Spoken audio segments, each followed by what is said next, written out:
We're just over a month into the NBA season, and by now, we're starting to get an idea on how the season may play out. Real discussions are being made about who could win the championship, postseason awards, and in particular, the MVP. So, in today's video, I'll be taking a look at the top 5 MVP candidates so far in my opinion, their stats, how their team is faring, and the player's storyline. Basically, the 3 keys to winning an MVP award. Before we start, if you're new here and enjoy the video, be sure to subscribe for more NBA content like this. I'm trying to hit 16,000 subscribers, so all support would be greatly appreciated. By the way, this video is in order, so keep that in mind. Anyway, with that being said, let's get right into this top 5. But before we actually get into the top 5, I have some honorable mentions because as it stands right now, the MVP race is extremely close and there's some guys out there who just missed the cut, but I believe still deserve recognition. The first honorable mention is Steph Curry, who has been superb leading the Warriors through some tough times. With Klay getting injured and sitting out another season, a heap of the offensive load has been placed on Steph. And he stepped up to the plate, averaging 28.5 points per game and 6 assists to go along with excellent shooting splits of 45, 39, and 92. The Warriors are currently barely a playoff team, so I don't think he'd have enough team success to earn the award this year, though he has had a great narrative, but I still think it's likely he'll fall short.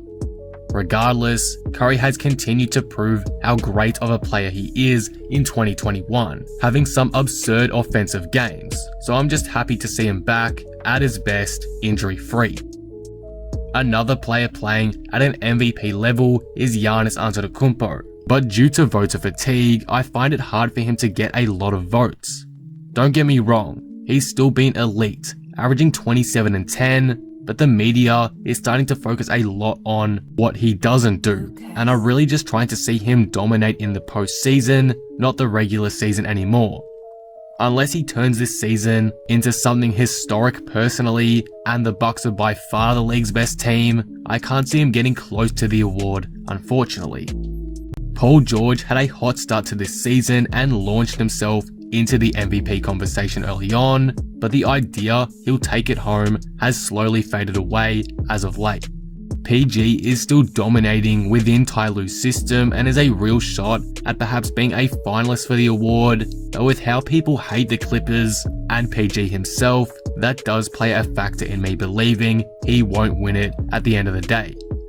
George is still on track for a career year, which is great to see, and hopefully that turns into something positive for the Clippers in the playoffs, but we'll have to wait and see what happens.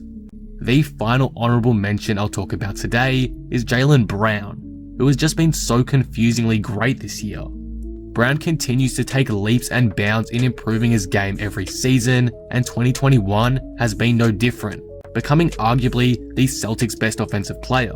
The tandem of him and Tatum has been brilliant so far, and with Brown taking a huge leap statistically, now averaging 27 points per game on insane efficiency, he's quietly entered the MVP debate. It's hard to see him win it, but the season he's putting on display currently is absolutely amazing, so I just wanted to talk about it today. But with all that being said now, we can actually get in to this top 5. Number 5. Luka Doncic. The Dallas Mavericks had high expectations coming into this season, and though so far it's been quite a streaky start, one constant dominating player for the Mavs has of course been Luka Doncic. Doncic has been able to check off the majority of the 3 keys to success for the MVP, but the one that stands out the most for him is his stats. His output in that area has been phenomenal this season, and as of when recording this video, he's averaging 27.3 points, 9.6 assists, and 9.2 rebounds in 18 games this season. He's also shooting very respectably, 47% from the field and 30% from 3, though his 3-point percentage is slightly skewed due to a slow start shooting wise to the season, but it has picked up a lot as of late. As for how Doncic's team is faring, it's not looking so good. The Mavericks were expected to take another leap this season in the standings, especially with the additions of Josh Richardson and hopefully a returning healthy Porzingis. But so far, they've been very inconsistent and currently sit in the 11th seed in the Western Conference.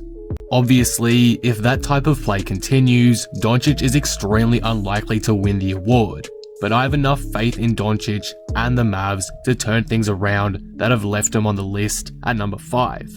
It's still quite early on in the season. We're about 20% in, so I'm not counting out the Mavericks just yet, but the pressure is on Doncic to start picking it up if he wishes to have an MVP campaign.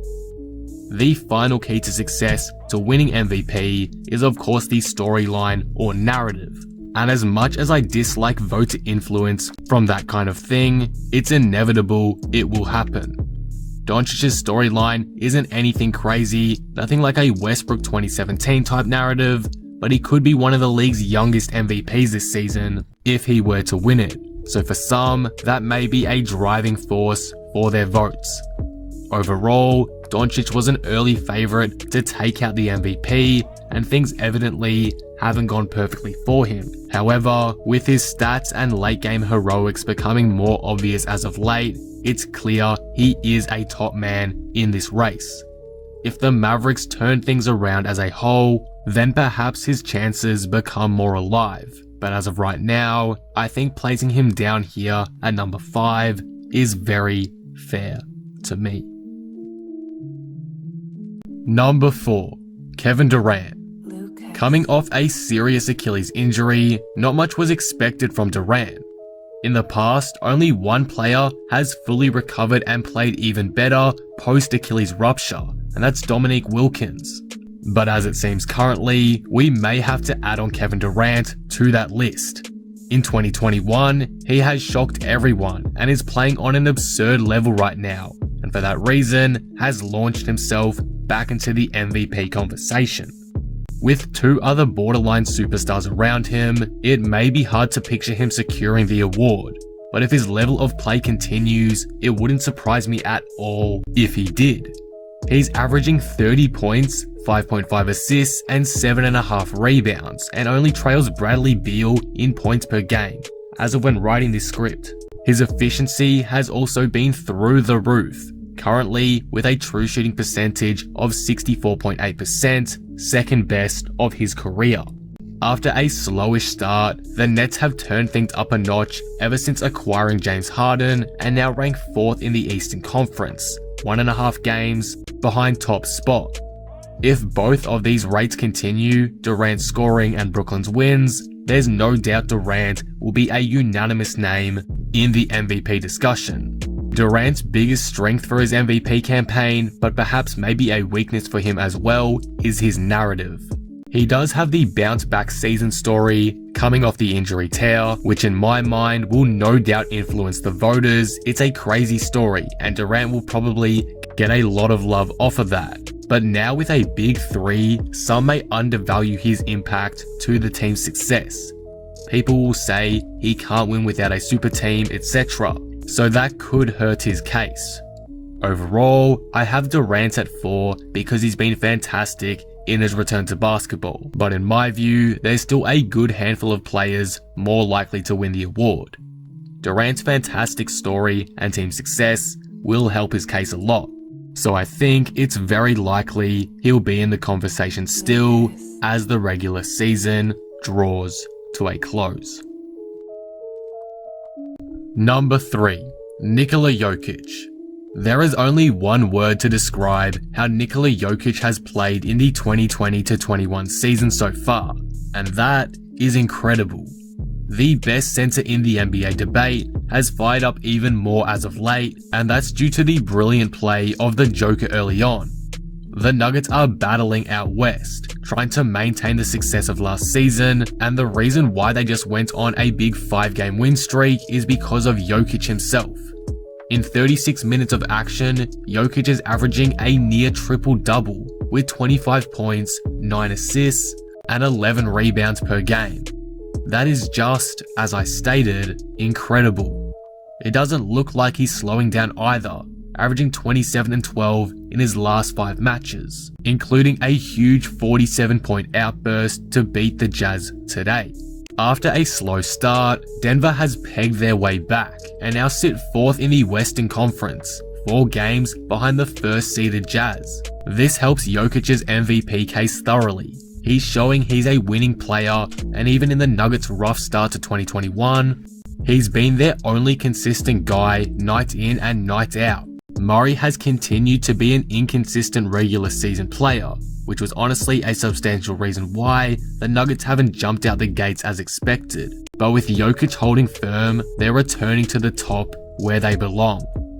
As for a storyline or narrative for Jokic, there isn't a major standout one, like there is with Durant.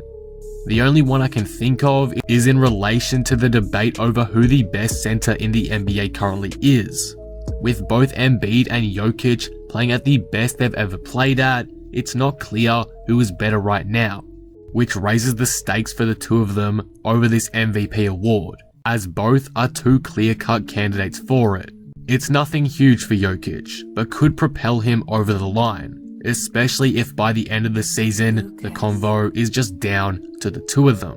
Overall though, Jokic has quietly been elite this season and has been the biggest reason why the Nuggets are returning to a high seed out west. If the Nuggets keep winning and Jokic's stats remain at the level they are at, it wouldn't surprise me at all if he is at least a finalist for the MVP. Number 2. Joel Embiid. Speaking of the league's best centers, if I have to bring up Jokic, I obviously need to speak of Embiid, because Joel this season has taken his game to another level. The 76ers were extremely disappointing last season, as with expectations to be a top team out east, they slunk to the 6th seed and got swept in the first round by Boston. Embiid himself last season was disappointing too, playing inconsistently and seemingly being out of shape for a large portion of the season. Obviously, that poor play isn't all his fault. The Sixers were horribly constructed last year, so that may have affected Embiid's play somewhat, but nonetheless, it wasn't a year to remember for Philly. However, with a new coach and general manager, the Sixers made some critical moves in the off-season, and that has allowed Embiid to transform into a legitimate NBA superstar. As of when recording this video, Embiid is averaging 28.3 points per game, 11 rebounds, and is shooting an elite percentage across the board, with splits of 54, 40, and 84, all career highs. As a result of this elite individual play by Embiid, the 76ers have been super successful as well, sitting first currently in the Eastern Conference with a record of 14-6. That's already a perfect case for an MVP campaign, so it's why I had to put Embiid in second today. And I'll admit, he was very close to going first too. He's been dominant and almost unstoppable. He's making the 76ers the best team in the East and a serious threat to win it all. Combine that with the best center in the league storyline and all the little feuds Embiid has had already over the course of this season, there's a lot boiling up with Embiid's play right now, and it's been great to see. A huge bounce back year from Joel and the 76ers so far, and it's deservingly earned him a spot on this list. Number 1. LeBron James. And finally, at number 1, we have the king himself, LeBron James. LeBron has continued to dominate even at the age of 36, and that dominance always leads to individual and team success, which is why I have him leading the MVP race right now. The Lakers are coasting through the season right now. Anthony Davis is getting load management, LeBron looks to be playing for fun and doesn't really take it serious until the second half, but even with that half-hearted play at times, LeBron is still averaging 25, 8, and 7, and the Lakers are still easily the best team in the West, right now sitting third in their conference. LeBron's got plenty of storylines to back his case as well. He's currently 36, so to be playing on the level he is right now is ridiculous. And he's also on the prowl to take the Lakers to a historic 18th championship. Again though, the fact he's 36 and to be playing at this high of a level still, to be able to produce at this level still and still consistently win is crazy. Just imagine when he goes into playoff mode towards the end of the season. The Lakers are going to be scary. We've seen MVP defining performances from LeBron, like the game against Cleveland where he almost dropped 50 and dropped 21 points in the final quarter because a front office member over-celebrated a miss of his in the third. That stuff right there is a defining moment and elevates the hype around LeBron's case even further. To me, if you don't have LeBron at least in the top 2 or 3 in the MVP race, you've got some clear biases, because the Lakers have been elite so far and LeBron is the biggest reason why that is the case, even if he is playing at 50% some of the time.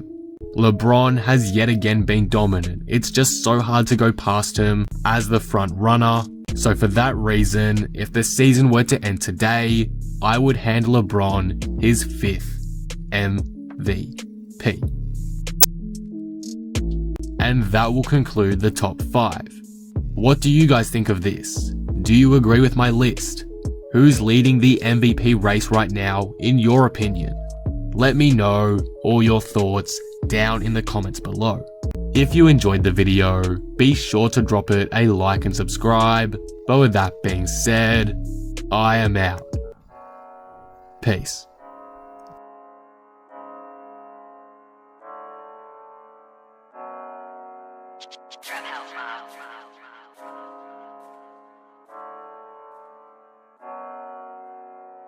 Hey, Mobs, that sounds wavy.